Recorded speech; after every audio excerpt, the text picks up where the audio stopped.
introduce myself to you. My name is Cecily Cardew. Cecily Cardew? What a very sweet name. Something tells me that we're going to be great friends. I like you already more than I can say. My first impressions of people are never wrong. How nice of you to like me so much after we have known each other such a comparatively short time. I may call you Cecily, may I not? With pleasure. And you will always call me Gwendolyn, won't you? If you wish. Then that is all quite settled, is it not? I hope so. Perhaps this might be a favorable opportunity for my mentioning who I am. My father is Lord Bracknell. You've never heard of Papa, I suppose? I don't think so. Outside the family circle, Papa, I am glad to say, is entirely unknown. I think that is quite as it should be. The home seems to me to be the proper sphere for the man. And certainly, once a man begins to neglect his domestic duties, he becomes painfully effeminate, does he not? And I don't like that. It makes men so very attractive. Cecily, Mama, whose views on education are remarkably strict, has brought me up to be extremely short-sighted. It is part of her system. So do you mind my looking at you through my glasses? Oh, not at all, Gwendolyn. I am very fond of being looked at. You are here on a short visit, I suppose. Oh, no, I live here. Really? Your mother, no doubt, or some female relative of yours of advanced years resides here also? Oh, no, I have no mother, nor in fact any relation. Indeed.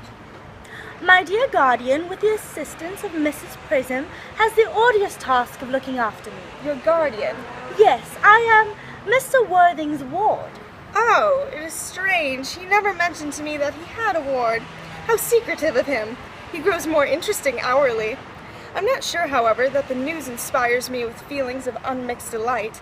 I'm very fond of you, Cecily. I have liked you ever since I met you. But I'm bound to state that now that I know you are Mr. Worthing's ward, I cannot help expressing a wish you were, well, just a little older than you seem to be, and not quite so very alluring in appearance.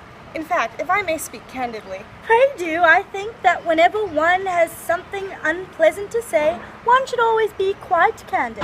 Well, to speak with perfect candor, Cecily, I wish that you were fully 42 and more than usually plain for your age.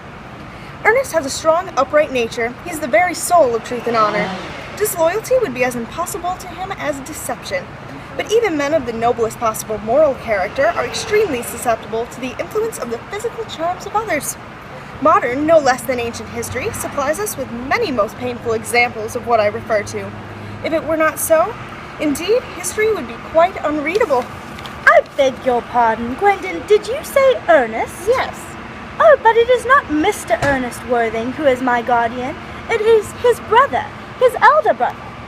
Ernest never mentioned to me that he had a brother. I am sorry to say that they have not been on good terms for a long time. That accounts for it. And now that I think of it, I've never heard any man mention his brother. The subject seems distasteful to most men. Cecily, you have lifted a load from my mind. I was growing almost anxious. It would have been terrible if any cloud had come across a friendship like ours, would it not? Of course you are quite sure that it is not Mr. Ernest Worthing who is your guardian?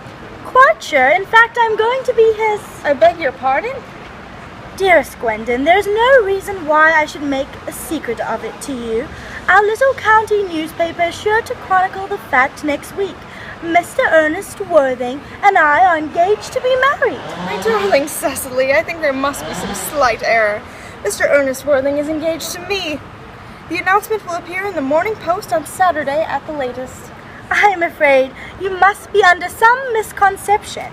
Ernest proposed to me exactly 10 minutes ago.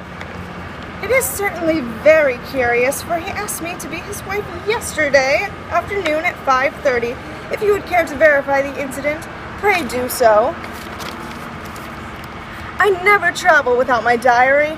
One should always have something sensational to read on the train. I'm so sorry, dear Cecily, if it is any disappointment to you, but I'm afraid I have the prior claim.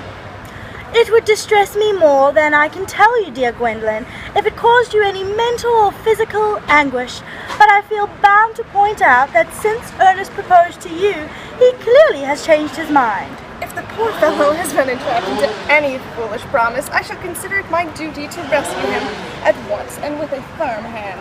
Whatever unfortunate entanglement my dear boy has got into, I will never reproach him with it after we are married. Do you allude to me, Miss Cardew, as an entanglement? You are presumptuous. On an occasion of this kind, it becomes more than a moral duty to speak one's mind. It becomes a pleasure. Do you suggest, Miss Fairfax, that I entrapped Ernest into an engagement? How dare you? This is not a time for wearing the shallow mask of manners. When I see a spade, I call it a spade. I'm glad to say that I have never seen a spade. It is obvious that our social spheres have been widely different.